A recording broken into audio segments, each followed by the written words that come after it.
এদিকে আগ্নেয়পথ চলেছে কলকাতার অভিমুখে। ঘরের মধ্যে ঠাকুরকে যারা দর্শন এবং তার অমৃতময় কথা শ্রবণ করছেন, তারা জাহাজ চলছে কিনা এ কথা জানতেও পারলেন না। ভ্রমর পুষ্পে বসলে কি আর ভন ভন করে? ক্রমে পথ দক্ষিণেশ্বর ছাড়ালো। সুন্দর দেবালয়ের ছবি দৃশ্যপটের বাইরে চলে গেল। এদিকে ভক্তগণ তো মুগ্ধ হয়ে দেখছেন ঠাকুরকে।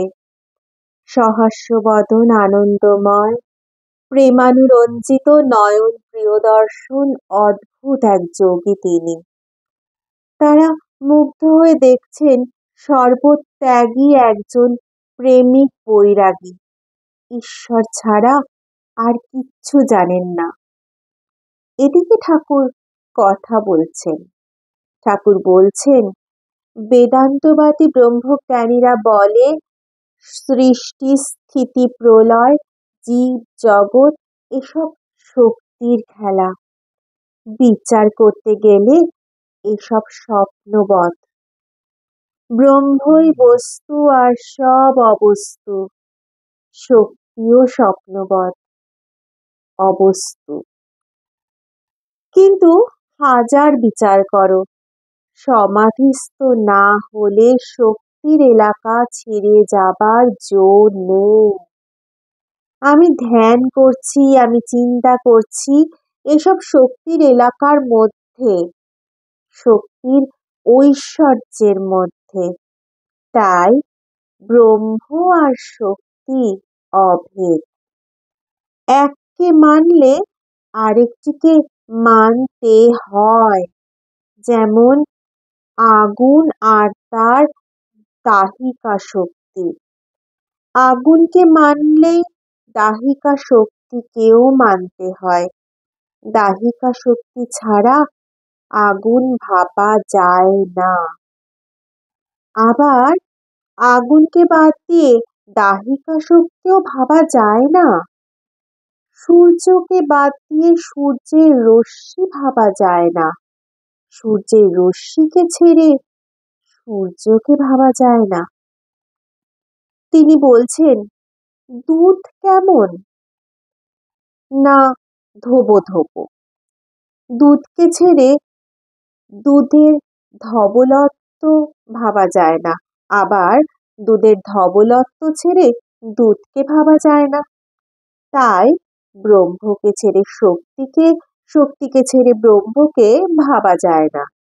নিত্যকে ছেড়ে লীলা, লীলাকে ছেড়ে নিত্য ভাবা যায় না। আদ্যাশক্তি লীলাময়ী। সৃষ্টি, স্থিতি, প্রলয় করছেন তিনি, তারই নাম কালী। কালী ব্রহ্ম, ব্রহ্মই কালী। একই বস্তু যখন তিনি নিষ্ক্রিয়, সৃষ্টি, স্থিতি, প্রলয় কোনো কাজই করছেন না, এই কথা যখন ভাবি, তখন তাকে ব্রহ্ম বলে কই? যখন তিনি এই সব কার্য করেন, তখন তাকে কালী বলি, শক্তি বলি। একই ব্যক্তি, নাম রূপ এসব আলাদা। যেমন জল, ওয়াটার, পানি। এক পুকুরে ৩-৪টে ঘাট আছে। এক ঘাটে হিন্দুরা জল খায়, তারা বলে জল। এক ঘাটে মুসলমানরা জল খায়, তারা বলে পানি। আর এক ঘাটে ইংরেজরা জল খায়, তারা বলে ওয়াটার। তিনি তো এক, কেবল তফাৎ নামে। তাকে কেউ বলেছে আল্লাহ, কেউ বলেছে গড, তো কেউ বলেছে ব্রহ্ম। কেউ বলছে রাম, হরি, যিশু, দুর্গা। কেশব সেন এরপরে ঠাকুরকে বললেন, কালী কতভাবে লীলা করছে সেই কথাগুলো একবার বলুন। ঠাকুর সহাস্যে বললেন, তিনি তো নানা ভাবে লীলা করছেন। তিনি মহাকালী, তিনি নিত্যকালী, তিনি শ্যামাকালী, রক্ষাকালী, আবার তিনি শ্মশানকালী। মহাকালী, নিত্যকালী এদের কথা তন্ত্রে আছে। যখন সৃষ্টি হয়নি, চন্দ্র, সূর্য, গ্রহ, পৃথিবী ছিল না, এসব নিবিড় আধার ছিল, তখন কেবল মা নিরাকারা মহাকালী মহাকালের সঙ্গে বিরাজ করছিলেন। শ্যামাকালীর অনেকটা কোমল ভাব, বরা ভয়দায়ী সে। গৃহস্থ বাড়িতে তারই পুজো হয়। যখন মহামারী, দুর্ভিক্ষ, ভূমিকম্প, অনাবৃষ্টি, অতিবৃষ্টি হয়, তখন রক্ষাকালী পুজো করতে হয়। শ্মশানকালী সংহার মূর্তি। সব শিবা, ডাকিনী, যোগিনী মধ্যে শ্মশানের উপরে থাকেন। রুধির ধারা, গলায় মুন্ডবালা, কোটিতে নরহস্তের কোমর বন্ধ। যখন জগৎ নাশ হয়, মহাপ্রলয় হয়, তখন মা সৃষ্টির বীজগুলো কুড়িয়ে রাখেন। ওই গিন্নির কাছে যেমন একটা নেতা ক্যাতার হাড়ি থাকে, আর সেই হাড়িতে গিন্নি 5 রকম জিনিস তুলে রাখে। কেশব আর সকলে ঠাকুরের কথা শুনে হাসতে লাগলেন। ঠাকুরও হাসতে হাসতে বললেন, হ্যাঁ গো, গিন্নিদের ওই রকম একটা হাড়ি থাকে, ভেতর সমুদ্রের ফেনা, নীল বড়ি, ছোট ছোট পুঁটুলি বাঁধা শশা বিচি, কুমড়ো বিচি, লাউ বিচি এইসব রাখে, দরকার হলে বার করে। মা ব্রহ্মময় সৃষ্টি নাশের পর ওই রকম সব বীজ কুড়িয়ে রাখেন।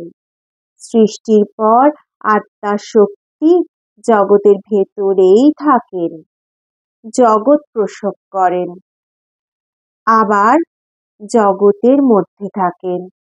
বেদে আছে ঊর্গ নাভির কথা, মাকড়সা আর জাল।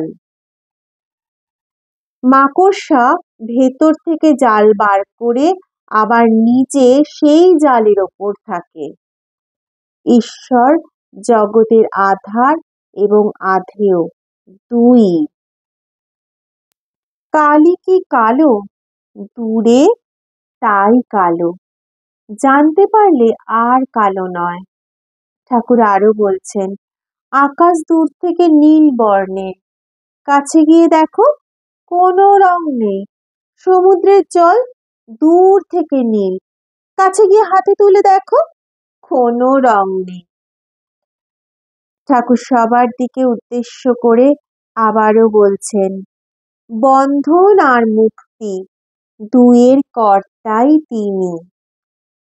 তার মায়াতে সংসারী জীব কামিনী কাঞ্চনে বদ্ধ, আবার তার দয়া হলে মুক্ত। তিনি ভববন্ধনের বন্ধনহারিণী তারিণী। তিনি লীলাময়ী, এ সংসার তার লীলা। তিনি ইচ্ছাময়ী, আনন্দময়ী, লক্ষের মধ্যে একজনকে তিনি মুক্তি দেন। ব্রাহ্মভক্ত জিজ্ঞাসা করছে, মহাশয়, তিনি তো মনে করলে সকলকে মুক্ত করতে পারেন, কেন তবে আমাদের সংসারের বন্ধনে রেখেছেন? ঠাকুর বলছেন, তার ইচ্ছা, তার ইচ্ছা যে তিনি এইসব নিয়ে খেলা করেন।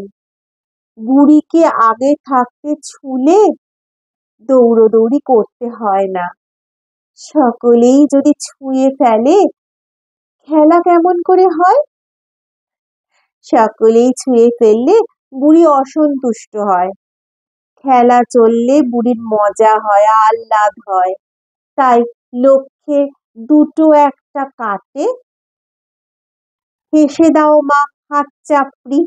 সকলেই ঠাকুরের কথা শুনে হাসতে শুরু করলো, আনন্দ করতে শুরু করলো। ঠাকুর বলছেন, তিনি মনকে আঁখি ঠেরে ইশারা করে বলে দিয়েছেন, যা এখন সংসার করকে যা। মনের কি দোষ? তিনি যদি আবার দয়া করে মনকে ফিরিয়ে দেন, তাহলে বিষয় বুদ্ধির হাত থেকে মুক্ত হয়, তখন আবার তার পাদপদ্মে মন হয়। ঠাকুর সংসারীর ভাবে মার কাছে অভিমান করে তখন একটা গান গাইতে বসলেন। তুমি মাতা থাকতে আমার জাগা ঘরে চুরি, মনে করি তোমার নাম করি, কিন্তু সময় পাশরি। আমি বুঝেছি, জেনেছি, আশ্রয় পেয়েছি, এসব তোমারই চতুরি। কিছু দিলে না, পেলে না, নিলে না, খেলে না, সে দোষ কি আমারই? যদি দিতে, পেতে, নিতে, খেতে, দিতাম, খাওয়াতাম, তোমারই হতো। যশ, অপযশ, সুরস, কুরস, সকল রস তোমারই। রসে থেকে রসভঙ্গ কেন করো রাসেশ্বরী? প্রসাদ বলে মন দিয়েছ, মনেরে আঁখি ঠারি। তোমার সৃষ্টি দৃষ্টি